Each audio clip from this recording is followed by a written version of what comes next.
인생을 살다 보면 정말 아무것도 보이지 않는 한밤중 같은 시기를 보낼 때가 있습니다. 보이지 않는 길을 따라서 살아간다고 하는 것은 정말로 힘이 드는 일입니다. 길은 갈수록 좁게만 느껴지고 반면에 내 안에 엄습해오는 불안과 두려움 점점 크게만 깊게만 느껴지기 때문에 그렇습니다. 이런 일들이 성도들에게도 결코 예외가 아니라고 하는 사실입니다. 하나님을 믿는 하나님의 자녀도 성도도 인생의 한 밤중 같은 시간을 분명히 보낼 때가 있고, 아니 어쩌면 지금 이 자리에도 그러한 시간을 보내는 분이 계실지도 모르겠습니다. 신실한 성도들에게 닥쳐오는 어려움의 문제, 그 문제에 대해서, 이유에 대해서 성경은 그때그때 답을 주시지는 않습니다. 그러나 성경이 분명히 밝혀주는 중요한 사실 하나가 있습니다. 우리가 잊지 말아야 될 중요한 진리입니다. 인생의 광야에서도 하나님은 우리와 함께 하신다는 사실입니다. 광야 같은 인생길에서도 하나님은 우리와 함께 하시는 줄로 믿습니다. 광야 같은 인생길에서도 하나님은 거기서 역사하시는 줄로 믿습니다. 성도들에게 벌어지는 일, 다시 말해서 성도를 아프게 하고 성도를 힘들게 만들고 성도를 좌절케 만드는 그 모든 일들을 통해서도 하나님은 선한 역사를 이루어 가시는 하나님인 줄로 믿습니다. 방금 드렸던 말씀에 대한 고백이 로마서 8장에 나오지 않습니까? 이는 우리가 반드시 기억해야 될 성경의 위대한 선언입니다.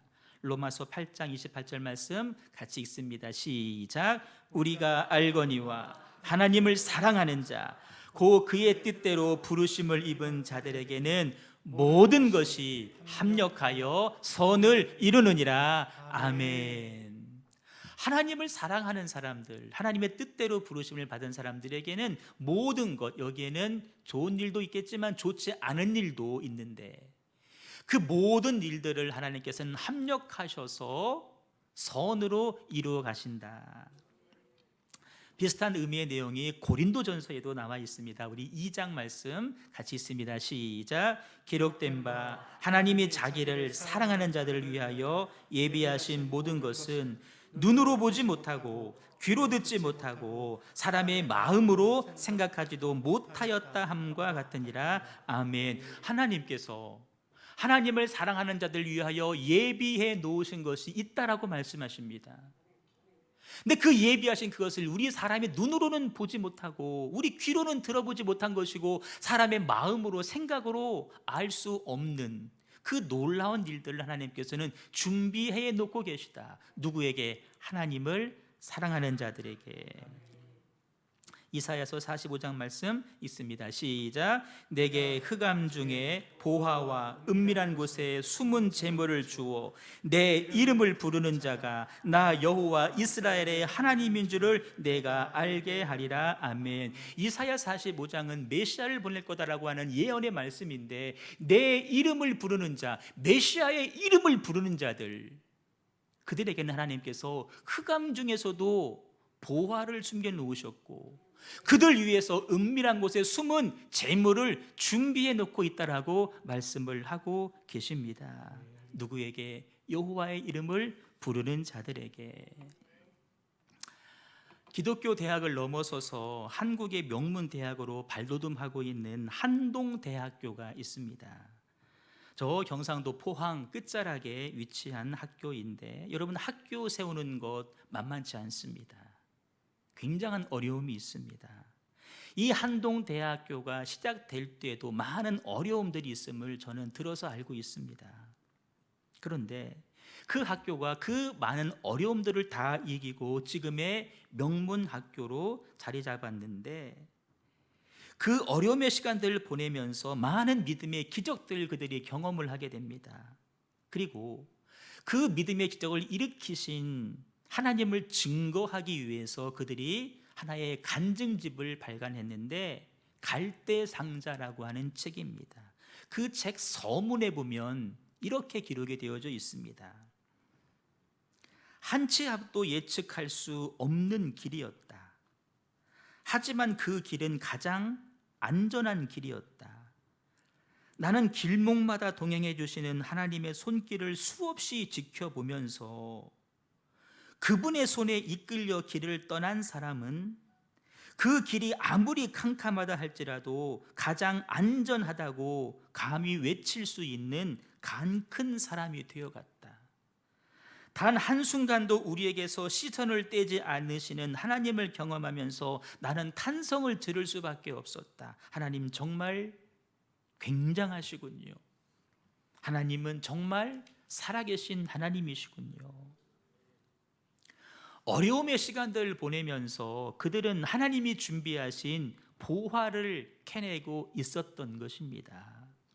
여러분, 진정한 믿음의 사람은 어떤 사람일까요? 삶 가운데 있는 고난과 흑암의 시간 가운데 불평하고 원망하는 사람일까요? 그렇지 않습니다.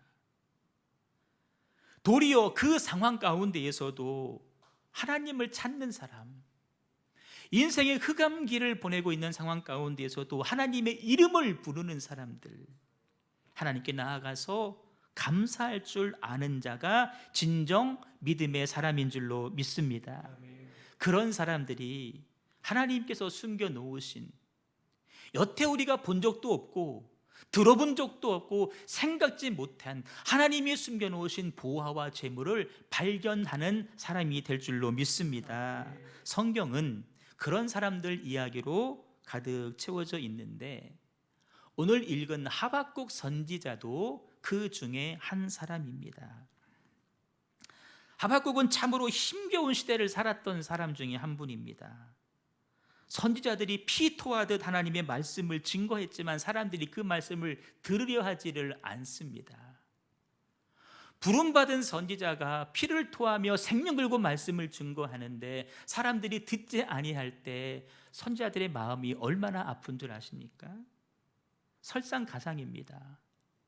바벨론이라고 하는 나라가 우리나라 유대를 침입하기 위해서 공격해 온다는 소식을 하박국이 듣게 됩니다.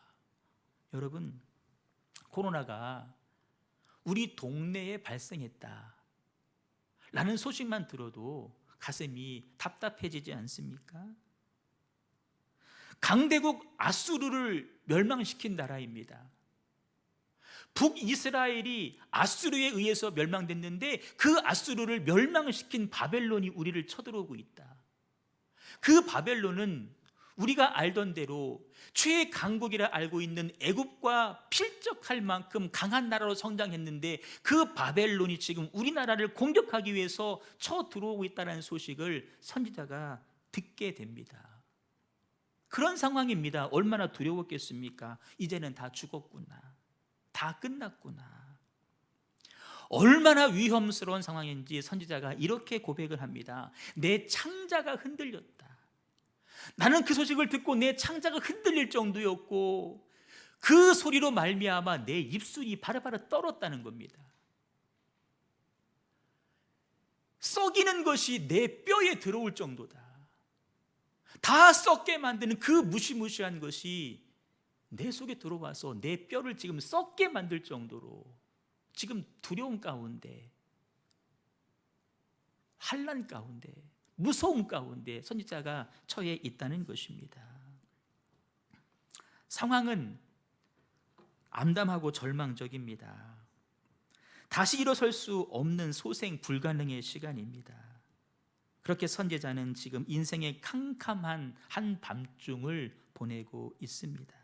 근데 여러분, 놀라운 것은 그렇게 두려움 엄습하고 암담한 상황 가운데 오늘 선지자가 오늘 본문을 통해서 무엇을 하고 있습니까? 노래를 하고 있다는 것입니다. 노래하고 있다. 무화과나무가 무성하지 못하고 포도나무에 열매가 없고 감람나무에 소출이 없고 밭에는 먹을 것이 없고 우리의 양이 없고 외양간에 소가 없을지라도 나는 여호와로 말미암아 즐거워할 것이고 나는 구원의 하나님으로 말미암아 기뻐할 것이다. 여러분, 이 한 절 두 절의 말씀 가운데 없다 없다 없다, 이것도 없고 저것도 없고 다 없다, 더군다나 적들이 지금 쳐들어오고 있다, 그 상황 가운데 나는 노래하겠다, 여호와로 인해서 즐거워하고 구원의 하나님으로 인해서 기뻐하겠다, 이렇게 노래를 부르고 있는 것입니다. 한 신학대학 교수님 계셨습니다. 40대 젊은 나이에 암 진단을 받으셨습니다. 다행히 초기에 발견하셔서 수술하셨고 항암 치료 잘 마치셨고 다시 회복하셔서 학교 강단에 서실 수 있었습니다. 그런데 그로부터 5년이 채 되지 않아서 암이 재발하고 말았습니다. 이번엔 그 전과 달리 암세포가 온몸에 퍼진 상태였기 때문에 손을 쓸 수도 없는 그런 상황이었습니다. 안타까운 마음에 많은 사람들이 교수님을 찾아가서 위로합니다. 그럴 때 교수님은 자신을 염려해 준 모든 사람들에게 이렇게 편지를 띄워보냅니다. 나는 지금 욥과 같이 전혀 앞이 보이지 않는 칠흑 같은 밤을 보내고 있습니다. 견딜 수 없는 아픔이 몰려오면 모르핀의 힘이 아니면 마약 성분이죠, 진통 완화하는 그 모르핀의 힘을 빌리지 않으면 도무지 그 고통을 견딜 수가 없는 그런 상황입니다. 단 1시간도 잠을 이룰 수 없습니다. 그렇게 고통으로 얼룩져 있는 밤에 홀로 서 있는 것이 너무너무 힘이 듭니다. 하지만 그 시간 욥이 고백한 것처럼 그 한밤중에 노래를 주셔서 나로 노래하게 하시는 분, 하나님이 나와 함께 하심을 나는 깊이 경험하고 있습니다. 여러분들께서 나를 위해서 기도하시는 것처럼 하나님께서 다시 건강을 허락해 주시길 저도 간절히 기도하고 있습니다. 그러나 저는 지금 건강할 때는 부를 수 없었던 노래를 부르고 있습니다. 사랑하는 가족을 두고 떠나야 하는 불안감과 안타까움이 있고 어떻게 표현할 수 없는 고통이 있지만 오늘도 통치하시는 하나님께 모든 것을 맡기고 나니 깊고 깊은 이 한밤중에도 나는 노래하게 됩니다. 그 편지를 보내신 후 일주일이 채 되지 않아서 교수님은 세상을 떠나고 말았습니다. 그 후에 교수님의 가족들은 교수님이 투병하시면서 쓰셨던 편지들을 모아서 작은 책자로 출간을 했습니다. 거기에도 이런 글이 적혀 있습니다. 나는 정말 더 살고 싶다. 이제 8살을 막 넘긴 딸아이도 돌봐주고 싶고 그 아이가 자라는 것도 계속해서 보고 싶다. 학교에서 아이들을 가르치고도 싶고 가끔이지만 설교 강단에도 서보고 싶다. 49살의 나이로 내 생을 이렇게 끝낸다는 것을 생각하면 너무 아쉽기만 하다. 아니, 답답해지고 슬퍼지는 것이 사실이다. 그러나 하나님의 장중에 나의 생애가 있음을 나는 믿기에 나는 모든 것을 하나님의 손에 맡기고 이 답답하고 캄캄한 한밤중에 나는 홀로 서 있다. 절망할 것밖에 없는 이 칠흑 같은 밤, 모르핀이 아니면 도무지 단 1시간도 그 고통을 견딜 수 없는 고통의 밤에 나는 홀로 깨어 있다. 그러나 내 인생의 이 한밤중에 주님은 내 입술에 감사의 노래들을 담아주고 계신다. 이날까지 살게 하시고 이날까지 하나님의 말씀을 전하게 하시고 이날까지 주의 종도를 양육하게 하시고 이날까지 주의 교회를 돌보게 하심에 감사하고 내 인생의 한밤중에도 나는 노래하고 싶다. 노래하게 하신 하나님 앞에 나는 감사한다. 여러분, 인생의 한밤중에 불평이나 원망하는 대신에 노래하는 사람들이 있습니다. 인생의 고통과 절망 속에서도 그곳에 계신 하나님을 바라보고 사는 사람들이 우리 주변에는 분명히 있습니다. 인생의 캄캄한 밤중에도 하나님 앞에 나와서 하나님께 감사하는 사람들이 우리 주변에는 있습니다. 우리는 그러한 사람들을 가리켜서 신앙의 위대한 위인이라고 이야기를 합니다. 우리는 어떻습니까? 칠흑 같은 어둠의 시간에도 하나님만 바라보고 하나님께 찬양하고 하나님께 감사를 드릴 수 있습니까? 실패한 자리에서도 기뻐할 수 있습니까? 갈수록 사업은 안 되고 심지어 가게 문까지 닫아야 할 상황 가운데에서도 무조건적인 감사가 나올 수 있습니까? 저와 여러분 오늘 어떤 모습으로 오늘을 살아가고 계십니까? 나는 여호와로 인하여 즐거워하며 나의 구원의 하나님으로 인하여 기뻐하리로다. 이 선지자의 고백은 절대로 그냥 나온 고백이 아닙니다. 선지자가 인생의 한밤중에도 이렇게 노래할 수 있었던 이유가 있습니다. 그 이유가 무엇일까? 총 3가지 말씀을 준비했는데 오늘은 그 중에 한 가지만 말씀을 전하려고 합니다. 우리는 그 이유를 하박국서 전체를 보면서 찾을 수가 있는데, 하박국 1장에 가면 그는 하나님 앞에 기도하고 있습니다. 여호와여, 내가 부르짖어도 주께서 듣지 아니하시니. 기도인데 기도 같지가 않습니다. 시작부터. 어느 때까지입니까? 내가 강포로 말미암아 외쳐도 주께서 구원하지 아니하시니 어찌하여 내게 죄악을 보게 하시며 패역의 눈으로 보게 하시나이까? 하나님, 도대체 왜 그러십니까? 하나님 어디 계십니까? 하나님 왜 외면하고 계십니까? 왜 내 눈에 이런 것들이 보이게 하십니까? 이러므로 율법이 해이하고 정의가 전혀 시행되지 못하고, 하나님 때문에 지금 율법이 지금 망가지고 있습니다. 지금 하나님 때문에 지금 정의가 지금 사라져가고 있습니다. 하나님 향해서 지금 항변하고 있습니다. 불평 내뱉고 있습니다. 13, 14절도 마찬가지입니다. 주께서는 눈이 정결하심으로 악을 참아 보지 못하시며 패역을 참아 보지 못하시거늘 어찌하여 그 거짓된 자들을 방관하고 계십니까? 왜 그들을 내버려 두십니까? 어찌하여 믿는 우리들은 바다의 고기처럼 잡아먹히게 하시고 다스리는 자 없는 벌레 같게 우리를 취급하십니까? 이게 지금 선지자가 드리는 기도입니다. 항변이죠. 불경스러워 보이길 정도로 지금 하나님을 향하여 지금 막 나가고 있는 것입니다.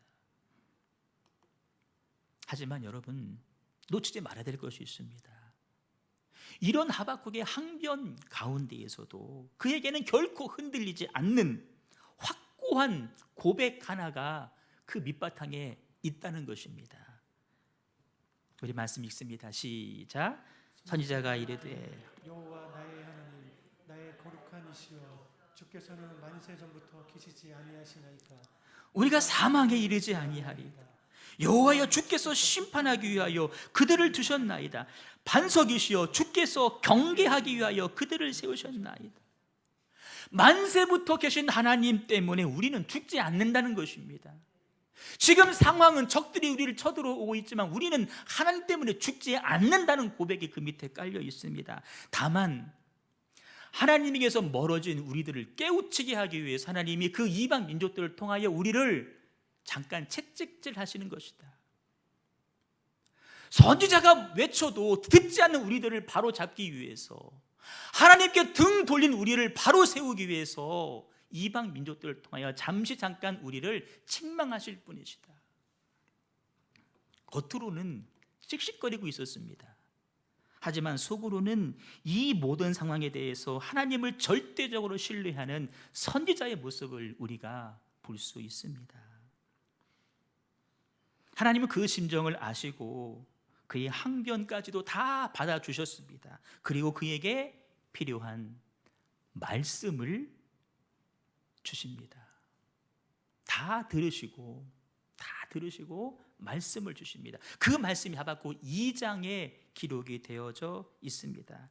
우리 한번 읽습니다. 시작. 여호와께서 내게 대답하여 이르시되 너는 이 묵시를 기록하여 판에 명백히 새기되 달려가면서도 읽을 수 있게 하라. 이 묵시는 정한 때가 있나니 종말이 속히 이르겠고 결코 거짓되지 않으리라. 이 말씀을 크게 기록해서 아무나 다 보게 하라는 겁니다. 걸어가면서 달려가면서 그 말씀을 볼 수 있도록 크게 걸어 놓으라는 것입니다. 다 정한 때가 있다. 너희들 나라가 망하고 포로로 잡혀가겠지만 다 그것도 영원하지 않고 정한 때가 있다는 것입니다.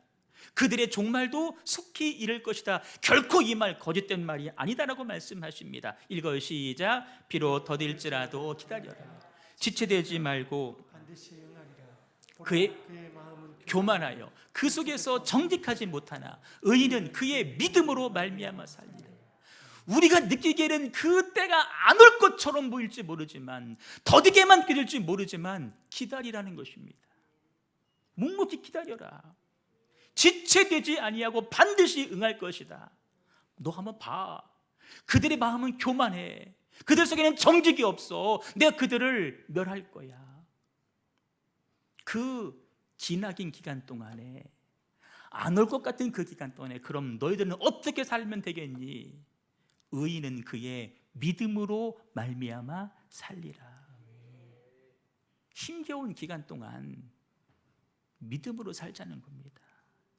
믿음으로 살자.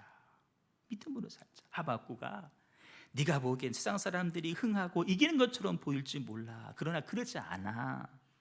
그들은 교만해. 그들은 정직하지 못해. 그래서 그들은 반드시 망하고 말 거야. 내가 지체하지 않고 그들을 심판할 거야.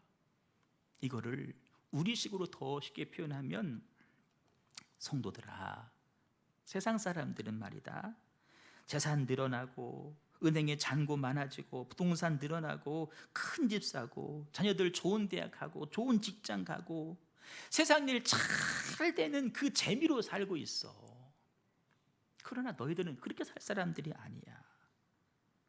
하나님의 백성은, 하나님을 신뢰하는 사람은 하나님을 믿는 믿음으로 살아가야 돼. 그들이 의인이야.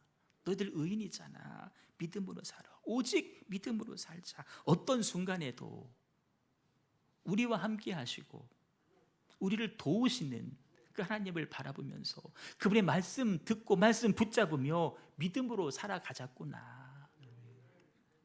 여러분, 하나님 앞에 나와서 항변하듯 자기의 아픔을 토해놓는 하박국을 향해서 하나님은 다른 거 주시지 않았습니다. 말씀 주셨습니다. 바벨론이 쳐들어오지 못하게 막으신 것도 아닙니다. 상황을 뒤집어 엎으신 것도 아닙니다. 그냥 말씀을 주십니다. 너 그 말씀 붙잡고 살자. 여러분, 삶이 어렵습니까? 답답한 인생길에 서 계시나요? 하나님 앞으로 나오십시오. 그리고 우리를 위해 준비하신 하나님의 말씀에 귀를 한번 기울여 보십시오. 하나님은 말씀하시는 하나님이십니다. 아니, 하나님 자체가 말씀이십니다. 하나님 자신이 말씀입니다. 말씀하시는 하나님이십니다. 하나님 오늘도 말씀하고 계십니다. 성경을 통해서 말씀하고 계시고 설교자들을 통해서 지금도 말씀해 주고 계십니다. 그 말씀을 받은 하박국의 마음이요, 시원해지는 것입니다. 그 무더운 여름날 차가운 냉수 한 컵 마시고 갈증해서 되는 것처럼 이 마음의 두려움과 묶이는 것들이 싹 내려져 가는 것입니다. 깨닫습니다. 그럼 그렇지. 하나님이 어떤 하나님이신데 악의 세력을 반드시 멸하시고 당신의 자녀들은 구원하시는 하나님이 우리 하나님이시지. 이걸 깨달으니까 하박국은 전율하는 겁니다. 전율하는 거예요. 다가오는 엄청난 어두움과 아픔도 하나님의 통치 가운데 있구나. 이 상황도, 이 아픔도, 이 어려움도, 이 고난도, 이 흑암도 하나님의 통치 가운데 들어와 있는 거구나. 그는 전율하는 겁니다. 더 나아가서 하나님 없이 살아가는 사람들에게는 무시무시한 심판주로 다가오시는 하나님이시구나. 그거 알고 전율하는 것입니다. 나는 힘이 없지만 그 하나님이 나에게는 능력이요, 나에게는 구원이요, 나에게는 힘이시구나. 이거를 아니까 그 몸이 막 떨리는 거예요. 여러분, 고통과 아픔의 현장에 하나님이 함께 하십니다. 우리 삶의 어려운 순간 가운데 칠흑 같은 어둠의 현장에 하나님 남몰라 하시는 분이 아니라 그 자리에 오셔서 우뚝 서 계십니다. 그 하나님을 보자는 거예요. 그 하나님 바라보자는 거예요. 그분의 말씀 듣자는 겁니다. 세상 소리 귀 기울이지 말고 눈앞에 환경 바라보지 마시고 여전히 그 자리에 와 계시고 우뚝 서 계시고 도와줄 마음, 도와줄 능력도 가지고 계신 말씀하시는 하나님 바라보자는 겁니다. 그거를 깨달으니까 좋은 거예요. 노래가 나오는 겁니다. 읽습니다. 시작. 비록 무화과나무가 무성하지 못하고 포도나무에 열매가 없으며 감람나무에 소출이 없으며 밭에 먹을 것이 없으며 우리의 양이 없으며 외양간에 소가 없을지라도 나는 여호와로 말미암아 즐거워하며 나는 구원의 하나님으로 말미암아 기뻐할 것이다. 주 여호와는 나의 힘이시라. 나의 발을 사슴과 같게 하사 나를 나의 높은 곳으로 다니게 하시리로다. 아무것도 없는 절대 절망의 자리에 하나님의 우뚝 서 계시는 모습을 발견할 때 그 없음의 상황은, 그 어두움의 상황은 여러분 아무것도 아닙니다. 정말 아무것도 아닙니다. 하나님이 내 어두운 인생, 고난의 인생 가운데 함께 하심을 보는 사람은 결코 좌절하지 않습니다. 결코 불평하지도 않고 결코 포기하지도 않습니다. 도리어 이 상황은 나에게 보화와 재물을 주시기 위해서 준비하신 하나님을 바라보면서 기쁨으로 노래하는 시간이 되는 줄로 믿습니다. 여러분, 이 고난의 시간 가운데 하나님은 지금도 함께 하십니다. 하나님은 지금도 우리와 함께 하십니다. 그 하나님 바라보시고 그분은 우리에게 말씀을 주시는 하나님이십니다. 그 말씀 듣고 그 말씀 붙잡는 저 여러분 되시기를 소망합니다. 그럴 때 우리는 뭐하는 사람으로, 노래하는 사람으로 바뀌어지게 될 것입니다. 아멘, 아멘. 여러분, 2020년 추수감사주일 어떻게 맞이하겠습니까? 불평하며 맞으시겠습니까? 원망하며 맞으시겠습니까? 아닙니다. 노래하면서 추수감사절기 맞이하고 평생토록 노래하는 저 여러분 꼭 되시기를 주님의 이름으로 축복합니다. 우리 하나님을 찬양하겠습니다.